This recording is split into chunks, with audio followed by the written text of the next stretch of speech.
ये कहानी सिर्फ एक किले की नहीं, बल्कि उस आत्मसम्मान की है जो आज भी राजस्थान की रेत में जलता है। पार्ट 2 में आपने देखा कैसे एक रानी ने बिखरते हुए राज्य को संभालने की कोशिश की, कैसे अंदरूनी गद्दारी और बाहरी हमला एक महान विरासत को डगमगाने लगा।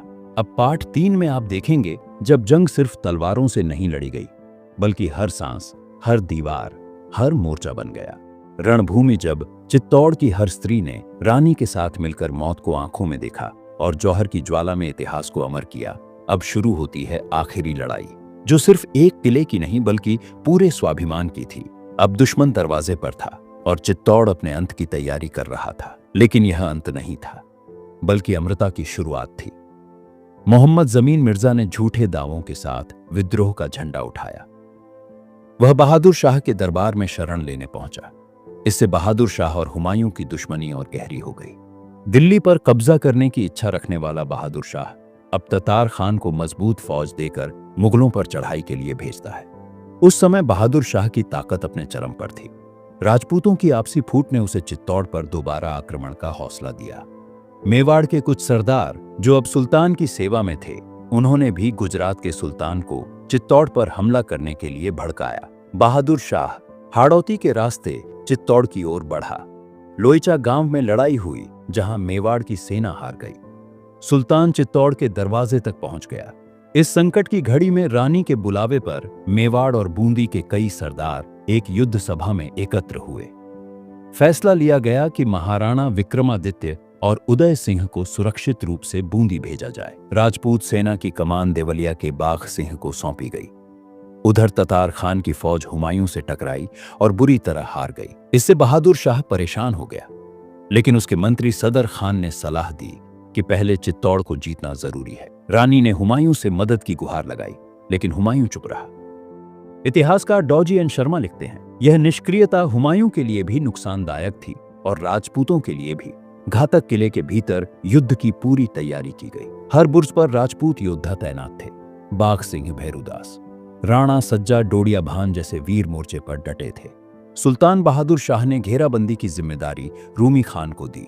उसे चित्तौड़ का गवर्नर बनाने का लालच दिया गया। तोपें दक्षिणी टीले पर तैनात की गईं। बीकाकोह के पास एक सुरंग बनाई गई, जिसे मार्च 1535 के पहले सप्ताह में विस्फोट से उड़ा दिया गया। इस विस्फोट में हाड़ा अर्जुन और 500 से अधिक राजपूत शहीद हो गए। किले की दीवार में दरार आई। सुल्तान की फौज अंदर घुसने लगी, लेकिन राजपूतों ने जान की बाजी लगाकर मोर्चा संभाला। हर घुसपैठिए को तलवार और भालों से रोका गया। दीवार के छेद से आने वालों को खाई में धकेल दिया गया। भारी तोपों की मार से किले की दीवारें टूटने लगीं, लेकिन राजपूतों का हौसला नहीं टूटा। रानी खुद बख्तर पहनकर युद्ध में उतरी। एक यूरोपीय लेखक के अनुसार रानी ने 2000 घुड़सवार और पैदल सैनिकों का नेतृत्व किया। उनकी वीरता ने रक्षकों में या तो जीतेंगे या मरेंगे की भावना भर दी। जब यह स्पष्ट हो गया कि बाहर से कोई मदद नहीं आएगी, तो अंतिम निर्णय लिया गया। जौहर रानी और सैकड़ों वीरांगनाएं अंतिम पूजा कर अग्निकुंड की ओर बढ़ी। किले में युद्ध के नारे और प्रार्थनाएं गूंज रही थीं, और एक एक कर सभी महिलाओं ने अग्नि को गले लगाकर अपने सम्मान की रक्षा की। अगली सुबह किले के दरवाजे खोले गए।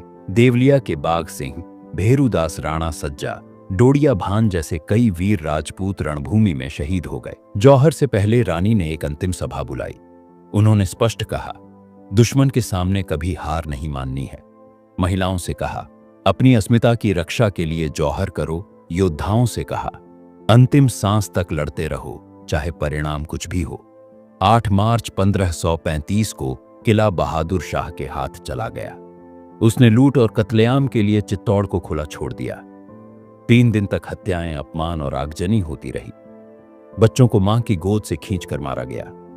महिलाओं को घसीटा गया और उनका अपमान कर मार डाला गया। मंदिरों को तोड़ा गया। देवस्थानों को अपवित्र किया गया। जो लोग जीवित बचे थे, उन्हें गुलाम बना लिया गया। किशोरियों को दरबार में पेश किया गया। बाकियों को बेरहमी से मौत के घाट उतार दिया गया। जब सब कुछ खत्म हो गया, तो बहादुर शाह ने बुर्जों पर इस्लामी झंडा फहराया और अपनी जीत की घोषणा की। लेकिन उसने अपना वादा तोड़ा। रूमी खान को हटाकर मलिक हसन खान को गवर्नर बना दिया।